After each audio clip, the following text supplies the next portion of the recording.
Hey guys and gals, Jonathan here at Night Knowledge. When I play Rimworld, I often try to picture what my base would look like in real life. Taking this map for instance, I have a river flowing through here with some mountain over here.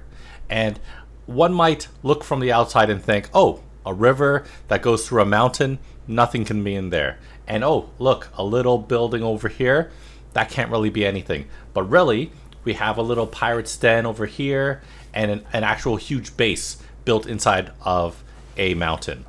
I've been tracking the progress of Going Medieval, a colony simulator, very much like Rimworld, but 3D and in a purely medieval setting.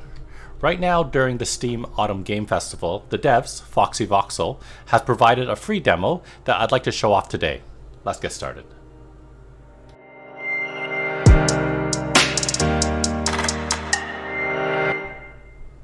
So I'll be making a ton of references to Rimworld because I feel like Going Medieval is the 3D possible successor to it, as many features are nearly identical.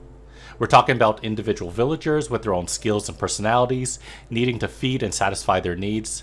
We'll be able to assign them tasks, research new technologies, and defend ourselves against some raids.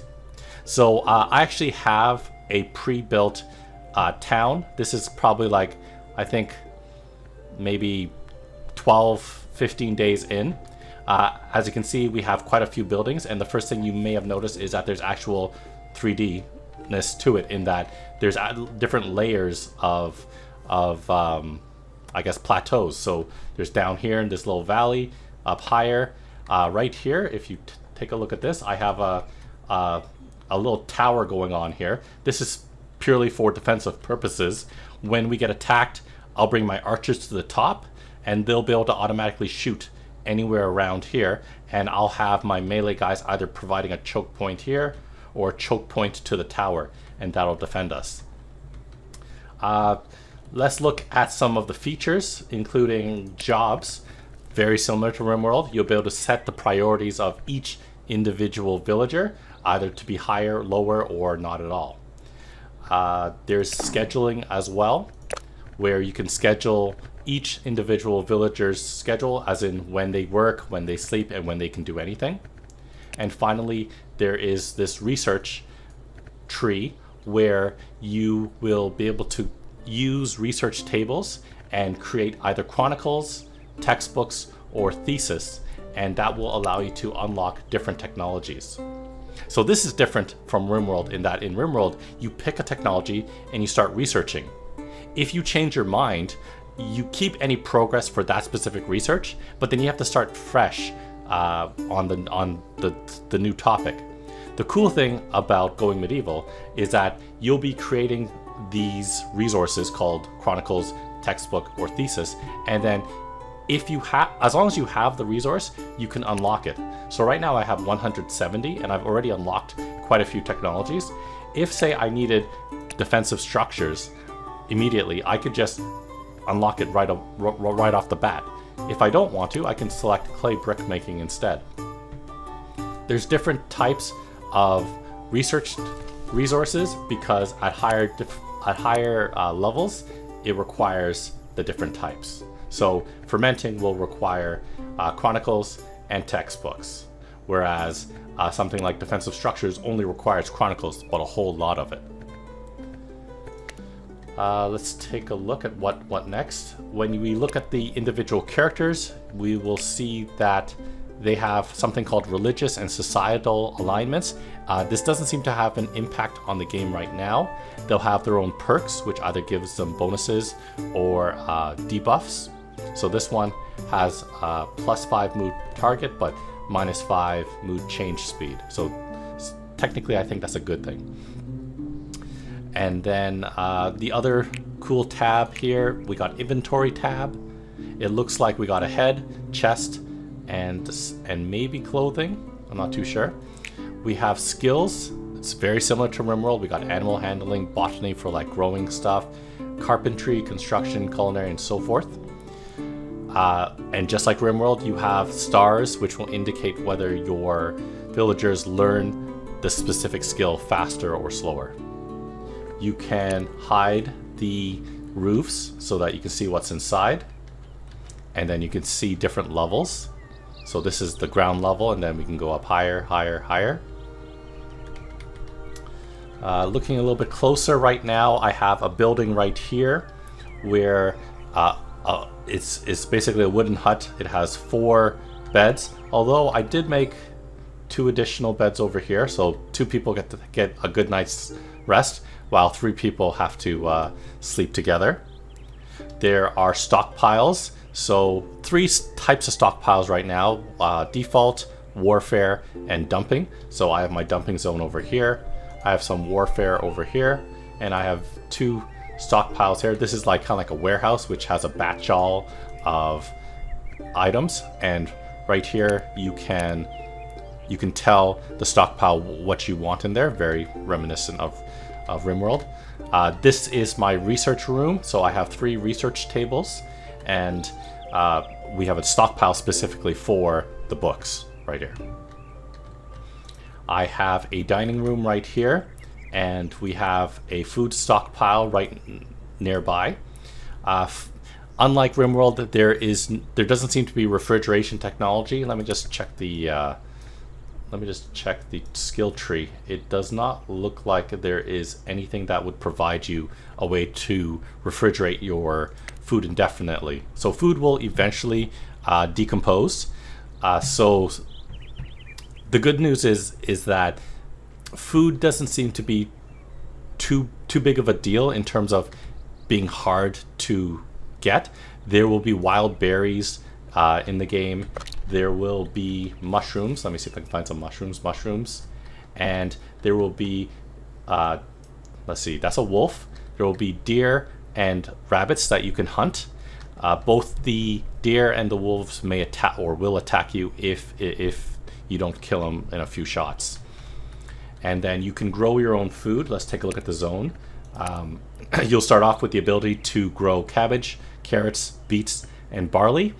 The shorter the growing length is, the smaller the yield will be. The longer it takes to grow something, the more you'll get in terms of resources. You'll be able to cook at places like this, at the campfire, and you can have a campfire indoors, but it will affect the production speed. So I have a limestone fireplace built inside of here, and just like most fireplaces, they're supposed to be inside. So this one actually gets a bonus for being built inside. Taking a look, there are 5 different, I guess, crafting tabs you can say. One's mainly for making your buildings. So you'll be able to select, say, a wall, and then what type of material that is made out of.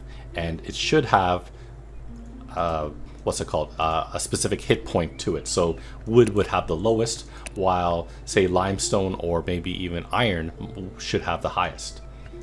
Flooring, beams, doors, stairs. So as we talked about, one of the unique features of this game is that you can build on layers, like levels. So right here in this tower right here, here's the ground floor, and then stairs that will go up, and then they can either go here and shoot enemies here, or they can go even to the top of the tower. I haven't built any walls, I guess, but I don't think you really need it. So then there's production, all the different crafting stuff, like a butchering table. I have a butchering table over here. I have smokehouses right here. And that's the cool thing that I really like about going medieval versus Rimworld, in that Rimworld, you had to have the resources, and then you had to have someone always making food. Which is kind of the same here, in that at least at the campfire, you have to load it with food or load it with the resources. The person will come, they'll prepare the food, and then they'll dump it in, like, they'll dump it because they're making a stew. So they just dump it into the pot, and it will cook on its own. And then that person will go off and do something else. So I do like it in that sense. Same thing with the smokehouse. You'll load it with resources, and then you just step away, and it'll automatically cook for you. It takes a lot longer than the campfire, but the smoked meat will last much longer than any other food. So if we look inside here, the smoked meat here is going to last at least 27 days, whereas the stew is 2.6 days. And we keep it indoors because if it's indoors, then it will not decompose as fast. If it's outdoors, it'll decompose much faster. So we have furniture, as you can see, tables and chairs and better beds. We have decorations. I haven't unlocked different decorations, but if we take a look, there will be banners that you can make. There will be stuff like wall shield decorations, bookshelves, and even like deer head decorations. And so that'll be in the decoration area. Right now, the only thing I have is wooden torches. Then zones once again. And on the right hand side, we have all the different actions. So you can chop down trees, you can cut plants, you can harvest plants instead, mining, hunting, allowing, deconstructing, and canceling. So right now I'm going to show off some combat of the game. So because this is a demo, there aren't too many events or attacks, basically once or twice in the entirety of it. This is kind of one of the failed attacks or failed defenses on my part. A lot of my own guys got injured. I think I only have really 1 or 2 guys that aren't incapacitated. Most of the people on the ground are actually my guys. But basically what I did was I put all my archers at the top, and I had my melee guys on the 2nd floor guarding the door, and the enemies, they ran into the front. They broke down the door eventually. They broke down the 2nd door. They started melee combat, and my archers were both at the top of the tower and at the back. And unfortunately, they were not accurate enough, and the melee attackers were able to incapacitate most of the people. So I'll end the video right here. I hope this gave you an idea of what you can expect of the game and maybe tempts you into trying the demo yourself. Going Medieval currently has no set release date and no price tag, but in my mind has the potential to be as fun as Rimworld. Let me know in the comments below what you think of the game. Check out the rest of my channel for other videos on video games, board games, and other fun things. Thanks for watching, and I'll see you next time.